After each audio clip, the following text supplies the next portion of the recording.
রাধে রাধে বন্ধুরা, তোমরা সবাই কেমন আছো? আশা করি সবাই ভালো আছো, আমিও ভালো আছি। তো আমি আমার অভিজ্ঞতা থেকে তোমাদের সঙ্গে একটা কথা শেয়ার করতে চাই। তো তোমরা জীবনে যদি পারো তো নিজেকে ভালোবেসো, আর কাউকে ভালোবেসো না। আর হ্যাঁ, যদি ভালোবাসার হয় তো স্বামীকে, সন্তানকে, ব্যাস। আর তোমার বাবা মাকে, নিজের পরিবারকে ভালোবাসো।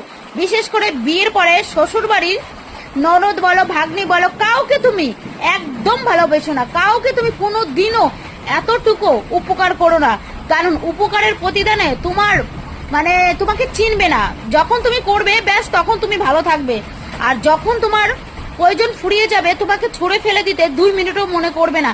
কিন্তু সেই মানুষটা ভাববে না যে তার জন্য আজকে আমি এই জায়গাতে এসেছি, কখনো সে মনে রাখবে না। আশা করি তোমরা সবাই জানো যে যদিও কাউকে উপকার করো, কোনোদিনও কেউ নাম করে না, তার দরকার নেই আমার, তোরা ভালো থাক।